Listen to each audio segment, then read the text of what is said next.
차입니다. 이 시간은 피겨스케이트 여왕 김연아 사주와 그와 관련된 궁금증을 한번 풀어보겠습니다. 사주는 겨우년 갑신월 계유일 을묘시에 해당합니다.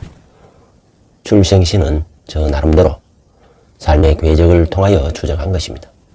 올해 33세에 해당합니다. 이 사주는 금이 왕한 신월에 태어나고 금이 왕한 6일에 태어났기 때문에 금이 매우 태왕한 사주인 것입니다.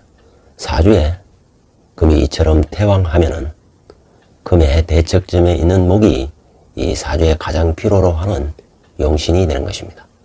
목이 이 사주의 용신이 되기 때문에 목을 생하는 수와 목을 보호하는 화는 이 사주의 희신이 되고, 용신인 목을 극하는 금과 금을 생하는 습토는 이 사주의 기신에 해당하는 것입니다.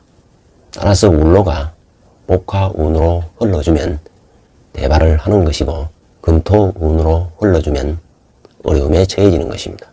대운 또한 살펴보면 개미에서 시작하여 이모, 신사, 경진, 기묘, 즉 화운에서 출발하여 목운을 거쳐 수운으로 가고 있는 사주이기 때문에 크게 발복하는 사주가 되는 것입니다. 그러나 대운을 자세히 살펴보면 현재는 신사대운에 임하고 있는 것입니다. 신사대운은 화대운이기 때문에 길하나 다음에 이어지는 경진대운은 습토생금하는 대운이고 금극목을 하여 용신을 극하는 대운이기 때문에 40대에는 많은 어려움이 따를 수가 있는 것입니다. 그러나 40대를 지나면은 다시 목운으로 이어지기 때문에 대길함이 이어지는 대운인 것입니다. 특히 지난 이모대운은 임수가 용신인 목을 생하고 오화가 목을 보호하는 대운이기 때문에 크게 대발하여 세계적인 피겨스케이트 여왕으로 등극했던 것입니다. 이 사주의 호행을 분석해 보면 목은 3개, 화가 1개, 토가 이 사주에 없습니다. 사주에 토가 없다는 것은 중재, 조절 능력이 부족할 수가 있는 것입니다. 토는 위장에 해당하기 때문에 위장병을 앓기 쉽습니다. 또한 토는 이 사주에 관에 해당하기 때문에 관이 없는 사주가 되는 것입니다. 관은 이 사주에서 남편, 남자에 해당하는 별인 것입니다. 즉 남자의 별이 없는 무관 사주인 것입니다. 따라서 남자의 복을 크게 기대하기는 어려운 것입니다. 자신의 능력과 재능으로 세계적인 대스타가 되고 발복을 하지만 남편 복은 약하다고 보여지는 것입니다. 더구나 일지에 유금 기신이 임하고 있기 때문에 더욱 남편 복을 기대하기는 어려운 것입니다. 자신의 능력과 재능으로 잘 살아갈 수 있는 사주라는 것입니다. 이 사주에는 금이 매우 태왕하기 때문에 자칫하면은 주변과 고립되기가 쉽다는 것입니다. 자신이 특출한 재능과 능력으로 인하여 왕따 아닌 왕따나 언따가 되기 쉬운 것입니다. 이 사주는 신중 경금이 방영하는 계절에 태어나고 또 신중 경금이 살행하는 날에 태어나고 경금이 투관하여 격을 이루고 있는 것입니다. 당령 살행 격이 오로지 경금으로 일관되어 있기 때문에 천지인의 기운이 경금으로 쏠려 있다는 것을 의미하는 것입니다. 경금은 끊임없는 단련과 수련과 노력을 통하여 특출한 재능을 개발해낸다는 것을 의미하는 것입니다. 김연아 선수가 세계적인 피겨스케이트 여왕이 된 것도 타고난 재능뿐만 아니라 엄청난 노력이 있었다는 것을 의미하는 것입니다. 사주의 물상을 보면 일주 유라는 물상은 하얀 쟁반을 의미하는 것입니다. 즉 스케이트장을 의미하는 것입니다. 개수가 거기에서 가불목의 식상 재능을 발휘하기 때문에 엄청난 묘기와 연기를 보여주는 피겨스케이트를 할 수 있었던 것입니다. 이것은 타고난 천부적인 재능과 환경을 의미하는 것입니다. 그럼 일반 대중이 갖고 있는 궁금증을 한번 풀어보겠습니다. 5가지를 선정하였습니다. 그 중에 5위는 왜 연하남과 결혼을 할까요? 입니다. 김연아 사주는 무관 사주에 해당하고 식상이 매우 발달하고 있는 것입니다. 관이 없는 사주는 연하남과 인연이 닿기 쉬운 것입니다. 더구나 신약하지 않고 식상이 발달하면 연하남과 인연이 깊은 사주가 되는 것입니다. 따라서 김연아 사주에는 관성이 없고 식상이 발달되어 있기 때문에 연하남과 인연이 닿는 것입니다. 현재 사귀고 있는 고우림 씨는 5살 연하의 남자인 것입니다. 고우림 씨 사주를 보면 을해년 개미월 이민일 을사시에 해당합니다. 출생시는 임의로 추정한 것입니다. 두 사람의 궁합을 보면 개수와 임수가 만나 남매 같은 그런 인연으로 시작하는 것입니다. 개수의 입장에서 이민일주를 보면 이는 개수의 욕지에 해당하기 때문에 남매 같은 기분에서 남자로서 느껴진다는 것입니다. 그러나 임과 개가 시작은 매우 좋지만 인유 원진이 되기 때문에 일시적으로는 좋고 미친 듯이 사랑을 나눌 수 있어도 결과적으로는 불화 갈등이 발생할 수가 있는 궁합인 것입니다.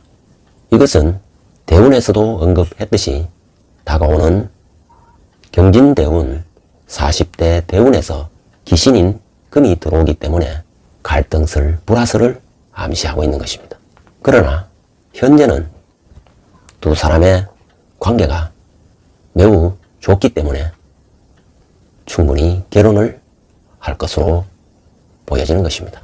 궁금증 4번째는 결혼하면 남편이 혹시 사업이라도 하여 잘못되는 일은 없는 것인가 하는 것입니다.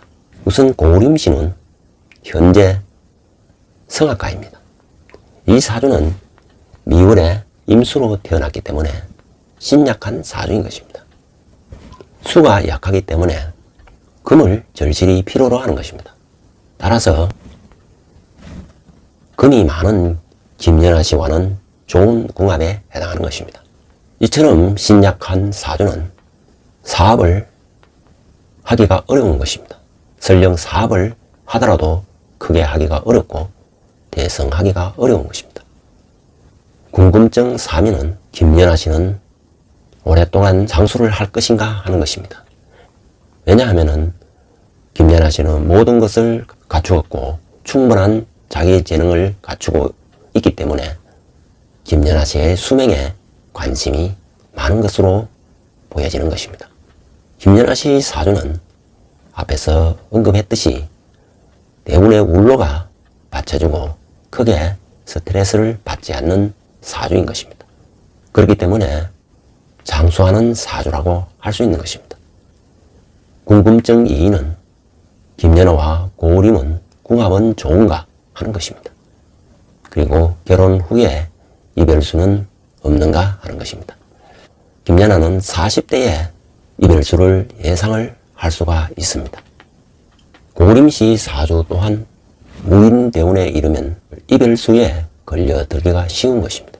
즉 김연아는 40대 후반, 고우림 씨는 40대 초반에 불화 갈등을 겪거나 이별수를 겪기 쉬운 것입니다. 김연아는 경진대운에 습토가 들어오는 기신대운에 해당하기 때문에 이별수가 보이는 것이고, 고우림 씨는 무인대운에 이르면 인사형으로 수를 말리고 화급금을 하기 때문에 이별수가 보이는 것입니다. 그리고 김연아 씨의 궁금증 1위는 김연아 씨의 혼전 임신설이 사실인가 하는 것입니다. 김연아 씨 일주를 보면은 계유 일주이기 때문에 혼전 임신의 가능성은 약해 보이는 것입니다.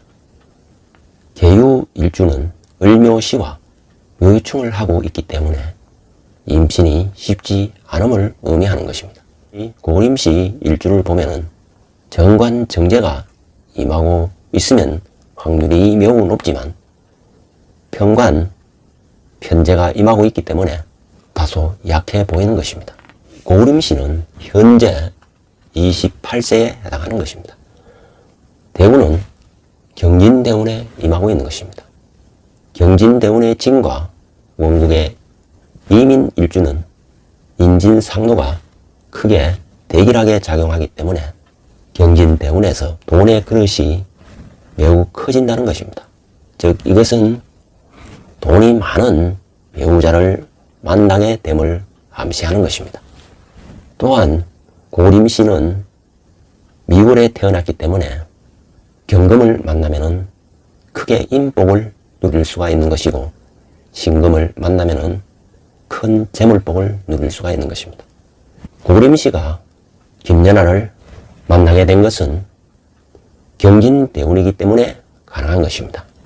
경금이라는 큰 인복과 그를 통하여 김연아 씨의 신금을 취하게 됨으로 해서 큰 재물복까지 누리게 되는 것입니다. 두 사람의 궁합은 어찌 보면 천생연분이라고 할 수가 있는 것입니다. 다만 앞에서 40대의 어려움을 언급한 것은 궁합의 문제가 아니라 자기 사주에 이미 암시하고 있는 운명입니다.